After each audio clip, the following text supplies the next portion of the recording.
नमस्कार साथियों। इस वीडियो में हम जानेंगे ललई सिंह यादव जी के जो विचार हैं रामायण के बारे में, क्या विचार हैं उनके जानेंगे। ये हमारे पास है सच्ची रामायण, पेरियार ईबी रामास्वामी की जो है ललई सिंह यादव जी ने हिंदी भाषा में ट्रांसलेट करके पब्लिश किया था, वो हमारे पास है। चैप्टर है हमारा प्रथम आवृत्ति पर ललई सिंह यादव के 2 शब्द।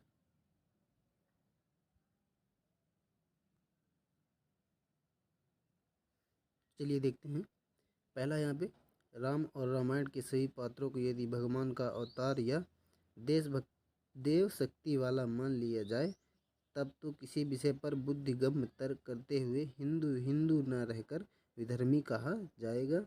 बुद्धि युक्त सच्ची मानवता खतरे में पड़ जाएगी। दूसरा, अतः केवल मानव मात्र समझकर उनके चरित्रों का विवेचन किया जाकर सच्ची रामायण की शंकाओं का समाधान किया जाता है।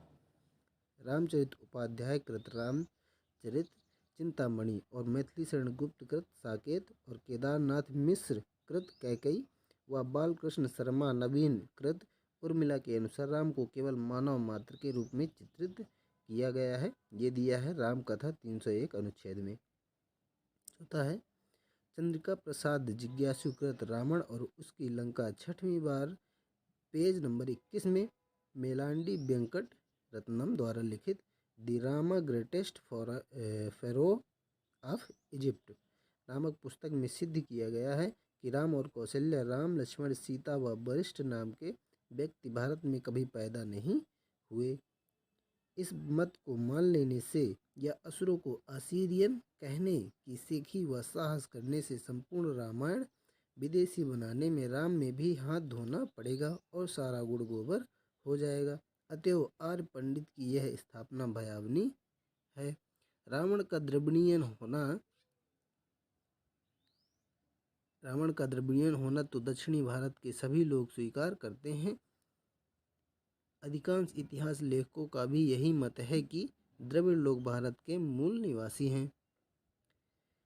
पांचवा है, कामिल बुल्के कृत राम कथा 110 अनुच्छेद के अनुसार राम कथा के वानर, रीछ और राक्षस यानी रीछ यानी भालू और राक्षस विंध्य प्रदेश तथा मध्य भारत की आदिवासी अनार्य जातियां थीं। इसके विषय में प्रायः किसी को भी किसी प्रकार का मतभेद नहीं है। यद्यपि वाल्मीकि रामायण में इन आदिवासियों को वास्तव में बानर व रीछ आदि माना गया है, फिर भी आदि काव्य के अनेक स्थलों से पता चलता है कि प्रारंभ में वे सब मनुष्य थे, यानी मनुष्य ही थे। जो रीछ और बानर उनको बताया गया है वाल्मीकि रामायण में, वो सब प्रारंभ में मनुष्य ही थे। इसका समर्थन वाल्मीकि रामायण युद्ध कांड सर्ग 66:5 से होता है। कुंभकर्ण के युद्ध के समय युवराज अंगद से नल नील गवाक्ष और कुमुद से कहा कि हे वीरों, तुम लोग श्रेष्ठ कुल में उत्पन्न हुए हो, इस बात को भूलकर निर्बलों की तरह कहाँ भागे जा रहे हो। इसका समर्थन रामदास जी कृत the original tribes in the Ramayana make in India भाग 5 और पृष्ठ संख्या 28 से 55 और aboriginal men's in the Ramayana journal Bihar Orissa society भाग 11 पृष्ठ 41 से 53 से भी होता है। और रामकथा ये अनुच्छेद 110। जैन रामायणों के अनुसार जिस जाति की ध्वजा पर बंदर का चिन्ह होता है वह बानर जाति कहलाती थी। जैसा कि आजकल रूस देश की ध्वजा पर रीछ का चिन्ह होने से उन्हें रसियन यानी बियर्स और अंग्रेज की जाति की ध्वजा पर शेर का चिन्ह होने से उन्हें ब्रिटिश लायंस कहते हैं। जैन ग्रंथों की रावण कथा में वानर चिन्हांकित ध्वजा मुकुटधारी जाति वानर वंशी कही गई है। विभिन्न विद्वान भी इसकी मत से सहमत हैं। इसका समर्थन शिवनंदन सहाय कृत तुलसीदास पृष्ठ 496 से भी होता है। राम कथा अनुच्छेद 110 में। छठवां है, वाल्मीकि रामायण सुंदरकांड 110 सर्ग के अनुसार, यानी वाल्मीकि रामायण में सुंदरकांड के सर्ग नंबर 110 के अनुसार रावण एक सिर व 2 भुजाएं थी, ऐसा वाल्मीकि रामायण में है।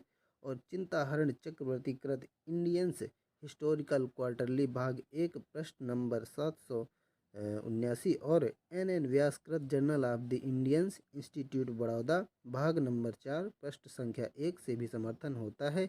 राम कथा अनुच्छेद 112 में भी है। 7वां है राम कथा अनुच्छेद 112 के अनुसार रावण का 10 ग्रीव नाव पहले रूपक के रूप में प्रयुक्त हुआ होगा, अर्थात ये है राम कथा अनुच्छेद 112 के अनुसार रावण का 10 ग्रीव नाम पहले रूपक के रूप में प्रयुक्त हुआ होगा, अर्थात जिस मनुष्य की ग्रीवा 10 अन्य साधारण मनुष्यों की ग्रीवा के समान बलवान हो उसका नाम था 10 ग्रीव अर्थात रावण, और बाद में 10 ग्रीव धारण करने वाले प्राणी के अर्थ में किया जाने लगा।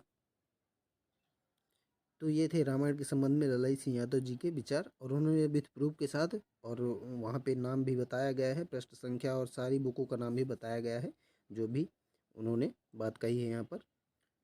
तो इस वीडियो में इतना ही। अगले वीडियो में जानेंगे रामायण के बारे में पेरियार स्वामी EV रामास्वामी जी के विचार जानेंगे अगले वीडियो में। ठीक, धन्यवाद।